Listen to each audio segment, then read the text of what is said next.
लेकिन कैमरे में मत झाँक करिएगा और माइक हटा हटा के करिएगा। Okay, good evening, everybody. I welcome you all to today's session. And today we will be continuing with where we left off yesterday. And today we bring you ranks and reports and India's ranking in various international indices, part 2. All right. Yesterday we had finished off the class at the Sustainable Development Report and then the World Population Report. And after that, we continue today.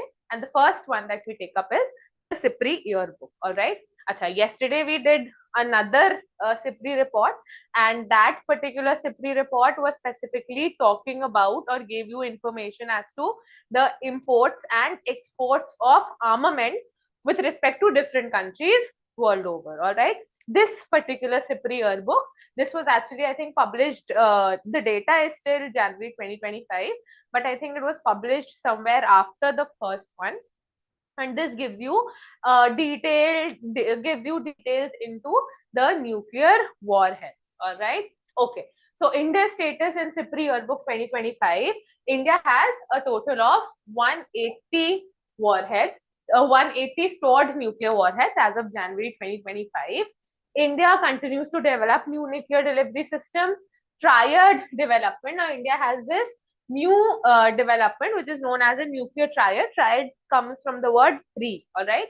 So, what is it? India, in terms of its nuclear development, is going to undertake development of land-based missiles, development of aircraft carrying nuclear weapons, and sea-based submarines again carrying nuclear weapons. When we talk about the nuclear submarines, I think India has a total of 2 which are operational, and a third one is being developed, and I think that is INS Arighat.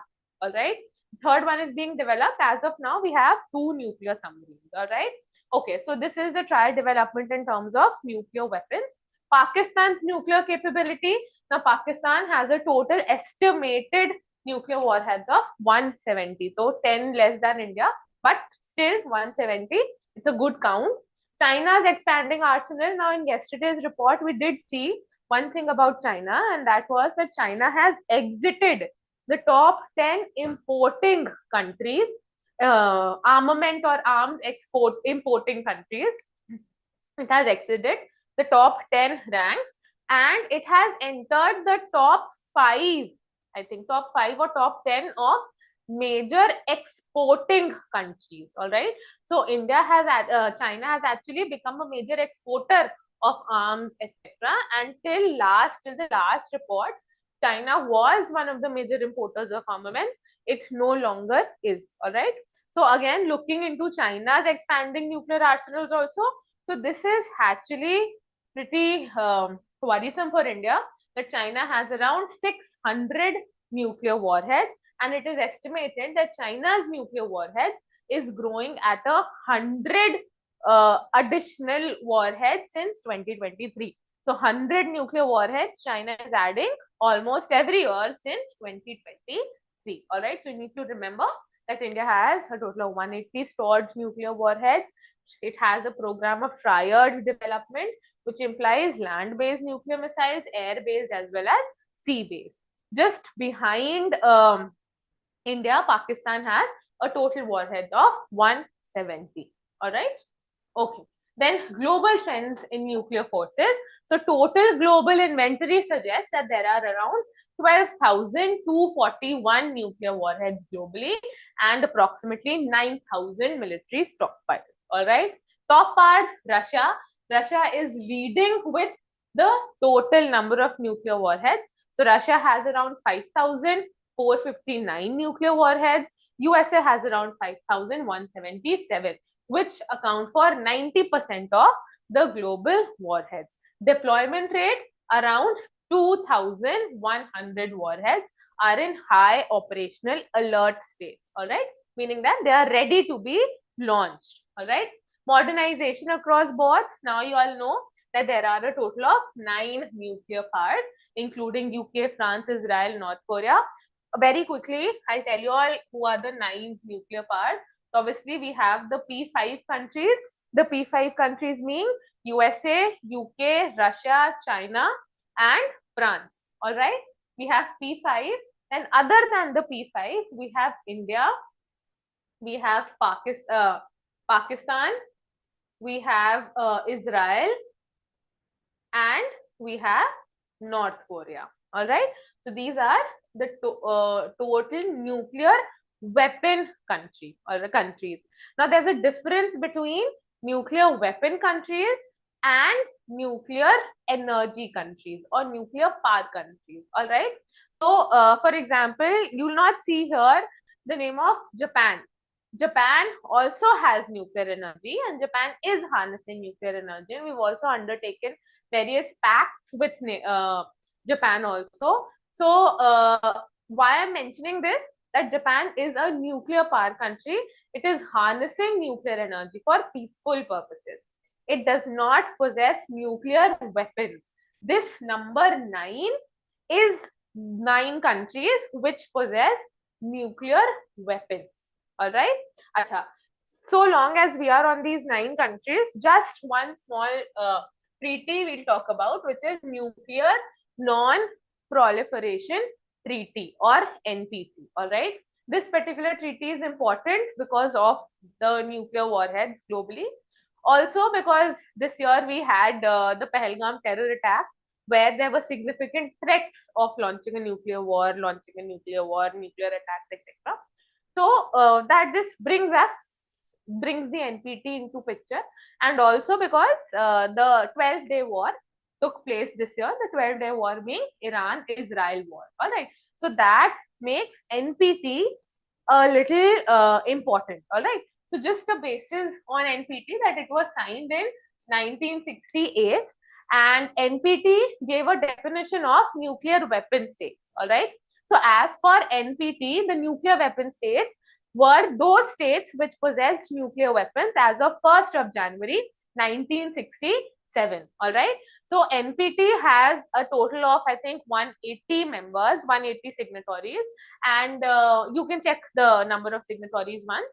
And out of these, out of all the countries recognized, there are 5 countries who are non-signatories to NPT. All right. So here you can see India is one, Pakistan is one, Israel is one.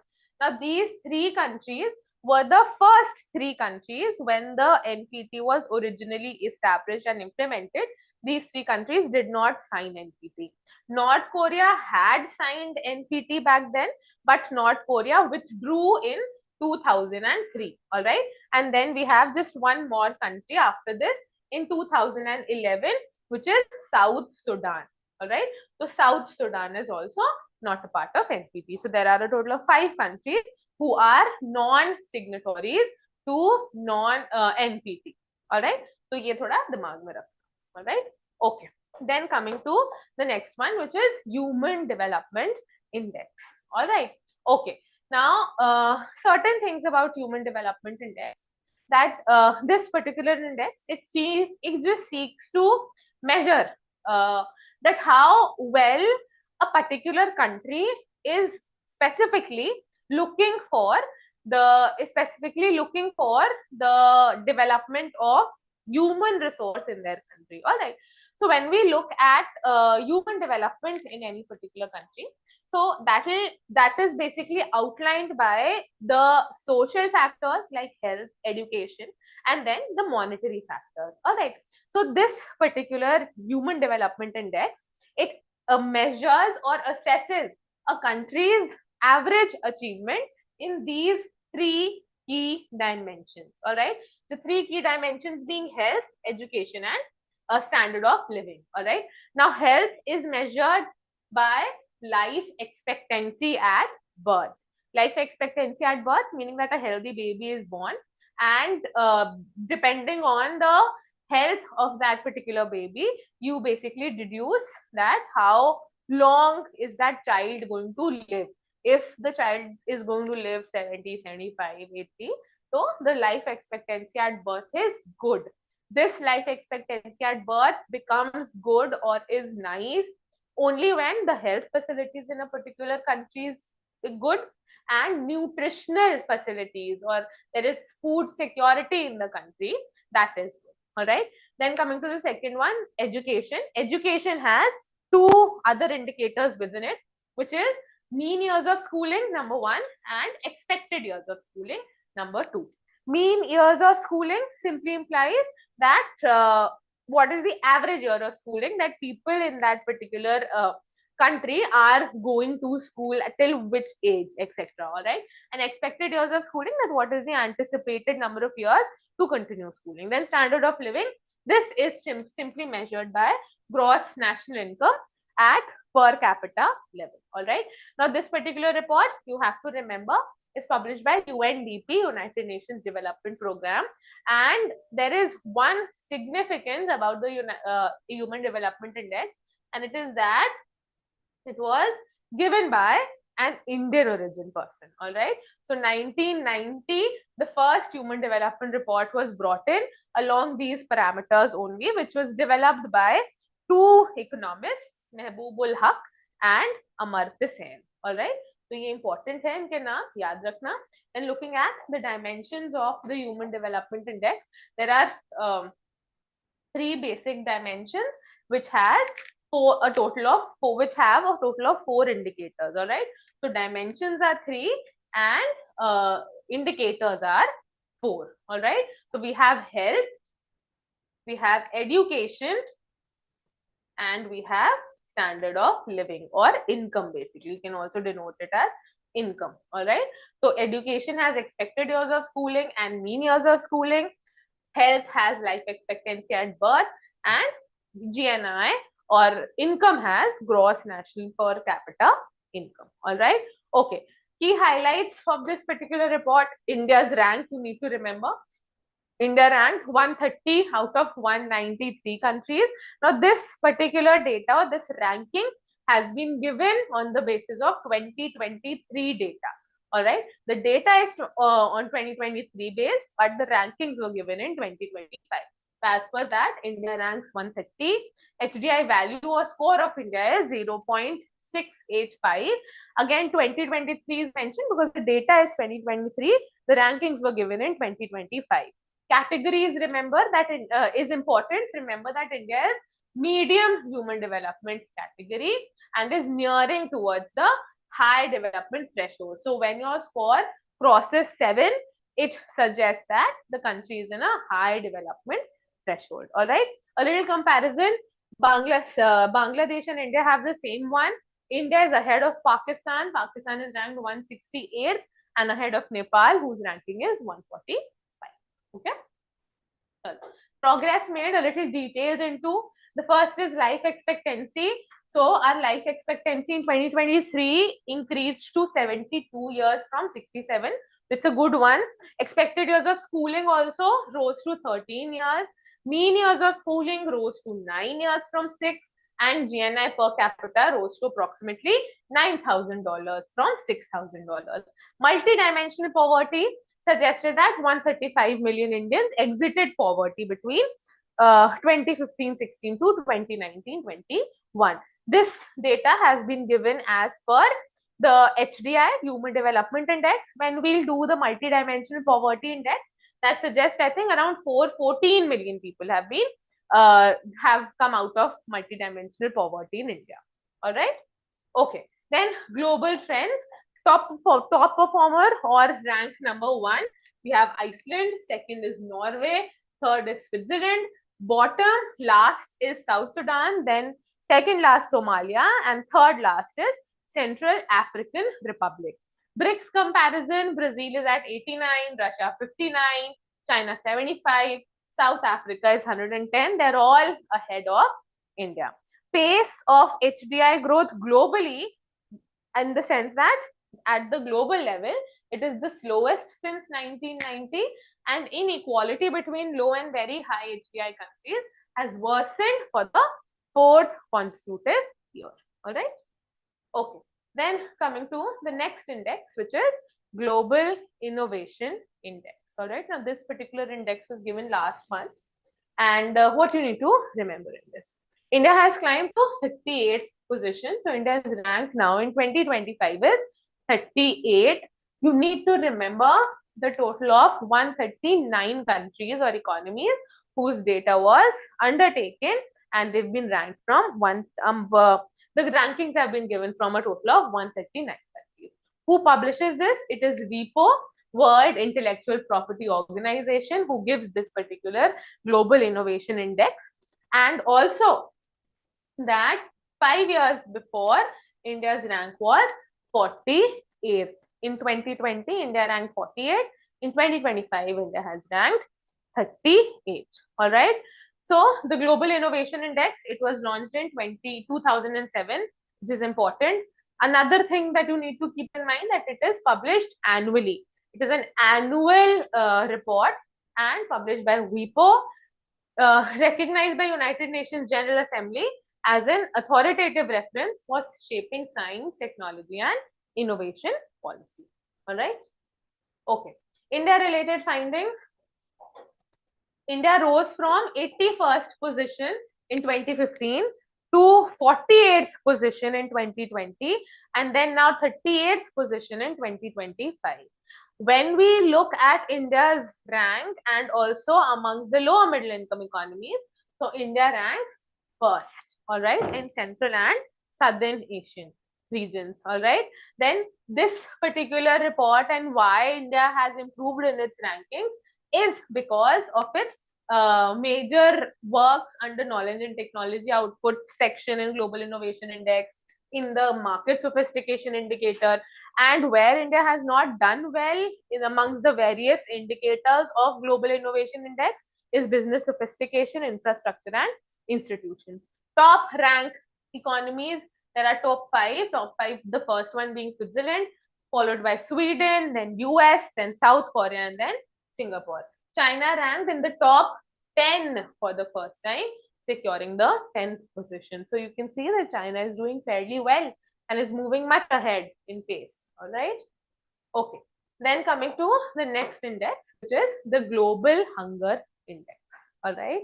Okay. So this index was also given in October.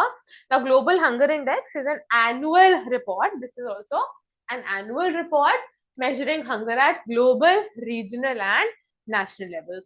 Who publishes this? Now you need to remember the names of all the three organizations. It is Concerned Worldwide, it is World Hunger, and Institute for Peace Research and Security Policy. All right. Okay. Concerned Worldwide is an Irish organization. World Hunger is German. Okay. Utilizes 4 indicators. There are 4 indicators. One is undernourishment. Second is child wasting. Then we have child stunting, and then we have child mortality.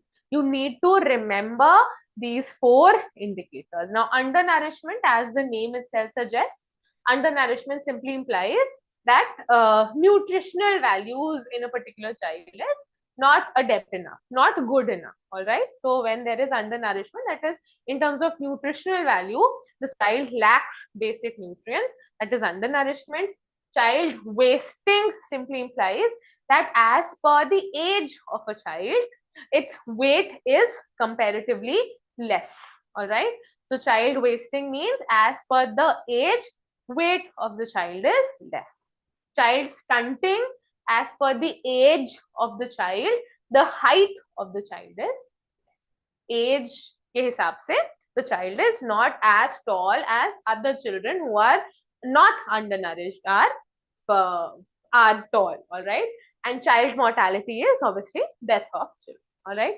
So the scores range from 0 to 100. Naturally, a 0 score means that there is no hunger in the particular state, and 100 means that there is high hunger levels. All right. Okay. Then highlights. So global hunger level has only slightly improved. Global matlab at an average level. All right. So it has only slightly improved from a score of 19 in 26 to 18.3 in 2025. 2016, sorry, 19 in 2016 to 18.3 in 2025. All right.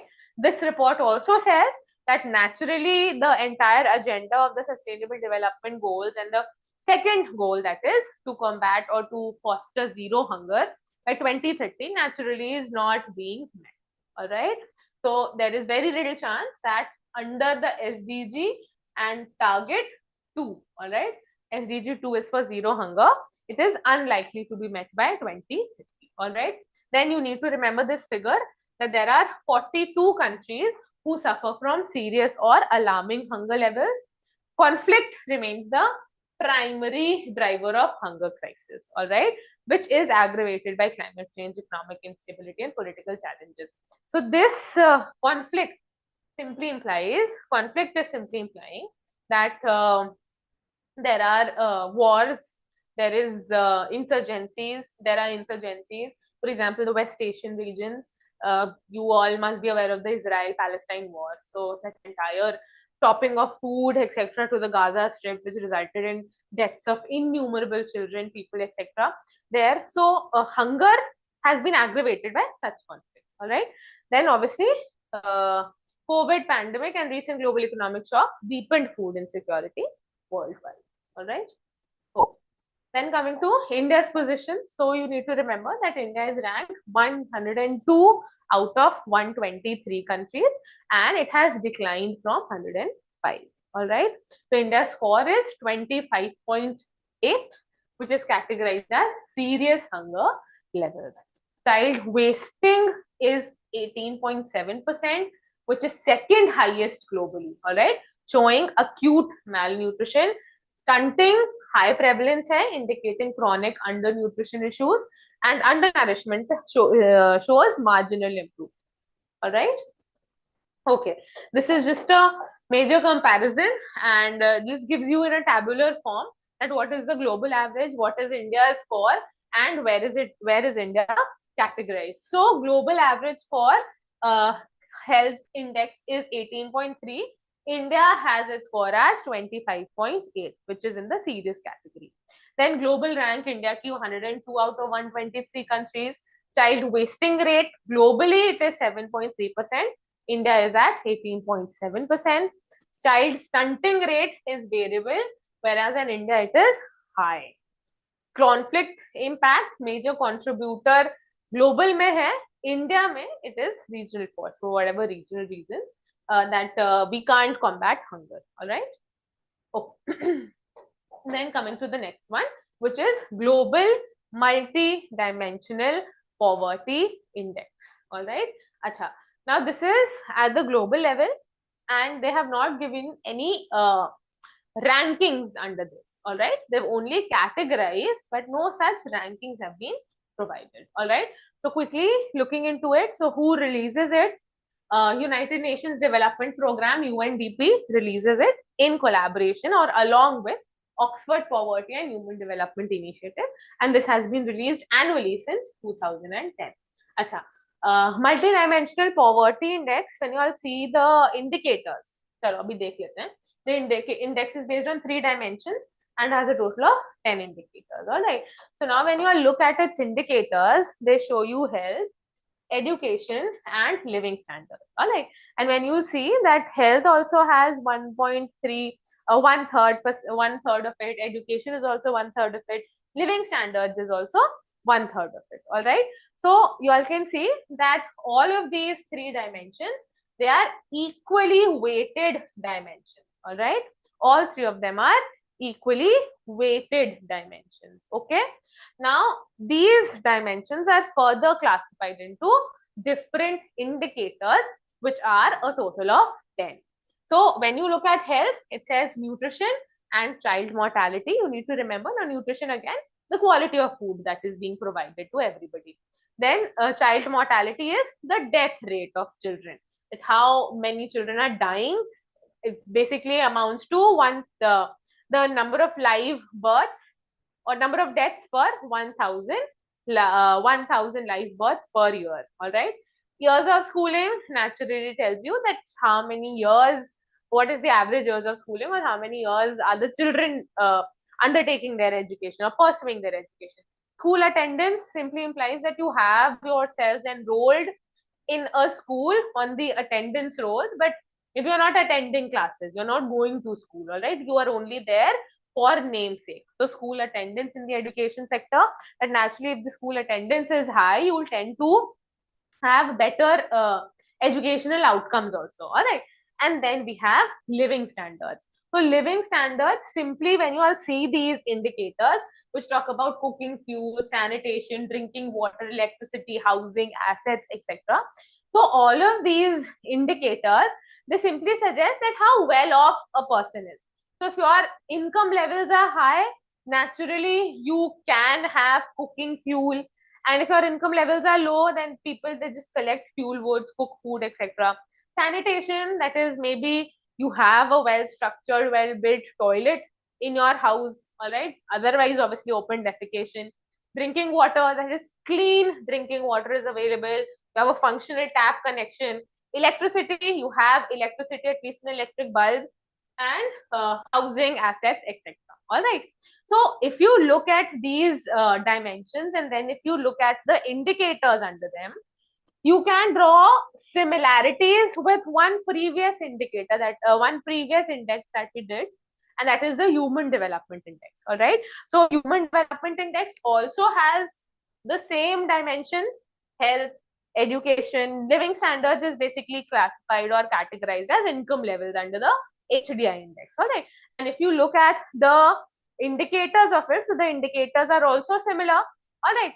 So this is similar to human development index. The HDI was made or undertaken, established by Amartya Sen and Mehboobul Haq, and they are the same people who've been credited with the ideation of multidimensional poverty index.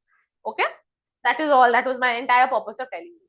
All right. Okay. Now quickly coming to the key highlights of the report.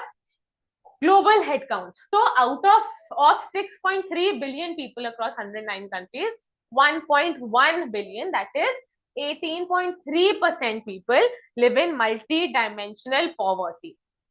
43.6% face severe poverty and deprivation, and 82.3 out of all the multi-dimensional poverty, multi-dimensionally poor people, they live in sub-Saharan African and South Asian regions.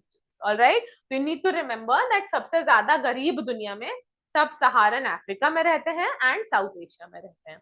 All right. Then multi-dimensional poverty in India, so it has fallen to 16.4% from 2019-21 levels to 16.4% from 55.1%, and lifting approximately 414 million people out of poverty. The 414 million number is important. Okay. All right. Then common deprivations, lack of clean cooking fuel, inadequate housing, poor sanitation, double burden of poverty and climate hazards. Over 80% live in climate hazard prone regions. Small island developing states, 22 states have higher collective poverty rate than the developing world. All right. So जो छोटे वाले हैं, they have higher poverty rates as compared to the world average. All right. Okay. Then coming to the next index, which is the press freedom index. All right. Okay. So India ranks 151 out of 180 countries in 2025's World Freedom Index. All right. The key highlights of this: first thing, that India has only marginally improved. India had a rank of 159 in 2024 and now has a rank of 151 in 2025. All right. And 161st spot in 2023. All right. And in spite of this improvement of reaching 151, we are still in the very serious category. All right. We are still in the very serious category. Country, and we are actually below our neighbors like Nepal at 90th rank, Maldives 104, Sri Lanka 139, Bangladesh 149. Now the top performers: Norway first, Estonia second, and then Netherlands at third. All right. The global press freedom at an average level globally, it is classified as being in a difficult situation for the first time. Economic pressures are a key factors. All right. Okay. About World Freedom Index. Now this is compiled by an organization which is known as Reporters Sans Frontier. All right. So Reporters Sans Frontier is a French organization, and they undertake this particular press freedom index annually. All right. Reporters Sans Frontiers is also sometimes called as, or loosely translates to, Reporters Without Borders. All right. So Reporters Without Borders or Reporters Sans Frontiers, the same thing. All right. Now it has 5 basic indicators. We need to remember the number 5. It has 5 indicators. So political context, economic, legislative, social, and security situation. All right. Okay. Then coming to what is Reporters Without Borders or Reporters Sans Frontiers. So it is an international non-profit organization governed by principles of democratic governance. It defends every right of human being, and it is headquartered in Paris, France. All right. Okay. World Press Freedom Day. Generally, this particular report is published on the World Press Freedom Day only, and this is celebrated annually on 3rd of May. And it was for the first time proclaimed by United Nations General Assembly in 1993. And why is it important? Because it marks the anniversary of the Windhoek Declaration of 1991, where a statement of press freedom principles was put together by the African journalists. You want to talk about the La Prensa?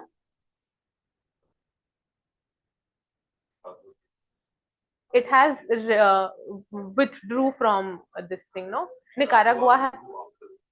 All right. So this time there was this award which was given for a freedom newspaper, the Press Freedom Award, and that was given to a newspaper which is known as La Prensa. All right. It was given to La Prensa, and La Prensa is a sort of banned newspaper of Nicaragua, and because of that, because of getting an award from that, Nicaragua has actually withdrawn from UNESCO. All right. So when I had taken that UNESCO session with y'all, so I told y'all that Nicaragua and USA, they have been the 2 countries who have recently submitted their resignation to UNESCO. All right. So Nicaragua has withdrawn from UNESCO because of giving this award to the La Prensa newspaper. All right. Okay. Purposes and objectives: to celebrate the fundamental principles of press freedom, assess the state of press freedom globally, defend the media from attacks on their independence, pay tribute to journalists who lost lives in the line of duty, and reflect on professional ethics among media professionals. Okay. All right. Then coming to the next one, which is the gender gap report. All right. Okay. So it was introduced, or it is published by the World Economic Forum every year, and it was introduced in the year 2006. It was introduced in 2006 to benchmark progress towards gender parity. Now it has 4 indicators. Again, you need to remember that it has 4 indicators, which are economic opportunities, education, health, and political leadership. All right. What is gender gap? It is on these 4 indicators that the difference between the position of men and women and how is it reflected in the society is measured. All right.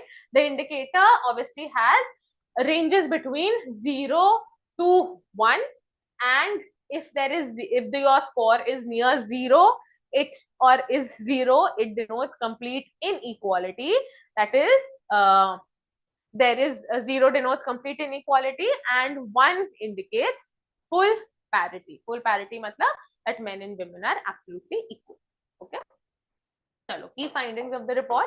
India has been ranked 31st, 131 out of 148 countries, slipping from 129 in 2024, and the score in 2025 is 0.644. All right. Bangladesh emerged as the best performer in South Asia, jumping 75 ranks to rank 24 globally. All right. And Nepal ranked 125, Sri Lanka 130, Bhutan 190. All right. Global rankings: Iceland leads the rankings for 16th year consecutively. So Iceland is ranked number 1, followed by Finland, Norway, United Kingdom, and New Zealand. Gender gap: there is a still combined global average gender gap of over 30%. So gender gap globally abhi kitna hai? 30% hai. Overall, no economy has achieved a full gender parity. Iceland is number 1. These countries are in the top rankers, but there is no full gender parity. Okay, and the report suggests that it will take around 123 years to reach full parity globally. The last country in the global gender gap report is Pakistan at 148. All right, this just gives you a comparison of how bad India has done. So rank India ki is 131 globally, and the score this year is 0.644. Last year it was 0.641. All right. Economic participation, in terms of economic participation opportunity, India's rank is 144. The score is 0.4. Education is that one section where India has done the best. So India has performed the best in educational attainment, 0.97, and 110th rank in terms of that also. Health survival is second best for India, 0.94, and political empowerment is the worst. All right. So political empowerment category, India has performed its worst, and educational attainment category, India has performed its best. All right. Okay. Then coming to the next one, which is Global Terrorism Index. And in this Global Terrorism Index, Burkina Faso is number 1. Pakistan is number 2, followed by Syria, Mali, Niger, Nigeria, Somalia, Israel, Afghanistan, and Cameroon. All right. So who publishes this? It is published by the Institute for Economics and Peace, which recently released the Global Terrorism Index, offering an in-depth overview of terrorism trends and patterns. All right. This also scores all countries on a scale of 0 to 10, where 0 represents zero impact and 10 represents the highest measurable impact of terrorism. All right. Okay. India is ranked 14th as most impacted by terrorism. All right. Okay. Then what do the key findings suggest, or what are the major impacted regions? The first one being the Sahel region, which remains terrorism's epicenter. All right. So all these countries here that you all can see, like Burkina Faso, Mali, Niger, Nigeria, Somalia, they are actually in the Sahel region. They fall in the Sahel region. All right. Okay. Then the Islamic State has expanded its operations to 22 countries and remains the deadliest organization. So Islamic State, IS, is the deadliest organization active in Syria and DRC. Then Tehreek-e-Taliban, Pakistan, all right, emerged as the fastest growing terrorist group. This is the same terrorist group. Tehreek-e-Pakistan is the same terrorist group which Pakistan says or blames that it is operating from Afghanistan as undertaking terrorist activities in Pakistan. All right. Then lowest since 2016, dropping by 10% deaths in sub-Saharan Africa, excluding the Sahel, and terrorist attacks jumped by 63% in the West. Europe was most affected, where attacks doubled to 67. Okay. Okay. Then in 2024, several Western countries reported 1 out of 5 terror subjects as under 18. There are younger people more who are undertaking terrorist activities. Then 7 Western countries are in the 50 most impacted countries. Anti-Semitic and Islamophobic hate surged globally, with the US seeing 200% rise in anti-Semitic incidents. All right. Okay. Then the next one is the Climate Change Performance Index. All right. Yesterday we did the Climate Risk Index, and today we are taking the Climate Change Performance Index. All right. And why is it important? It is important that India is in the top 10 ranks for the 6th straight year. India ranks in the top 10 category for the 6th straight year. All right. Okay. So Climate Performance Index 2025 evaluates climate protection performance. All right. Climate protection performance of 63 countries and the European Union. All right. About this index, it was first published in 2025. It is published by German Watch, New Climate Institute, and Climate Action Network. Aim to monitor and compare climate mitigation efforts, etc. Indicators. It has a total of 4 indicators. All right. So 4 indicators हैं. You need to remember the 4 indicators. So greenhouse gas emissions, renewable energy, energy use, and climate policy. All right. So greenhouse gas emissions, in the sense that how sustainable or how much of renewable energy is being used in a particular country, that gives you a basic idea of greenhouse gas emissions. Then renewable energy, again, that how much of the country's energy resources have transitioned from non-renewable energy sources to renewable sources of energy. For example, in India had this one nationally determined contribution, NDC2, which sought to transition India's total generated energy capacity uh, to renew 50% of the total generated energy capacity from renewable sources till 2030. So this is one NDC that India has already achieved in June 2025.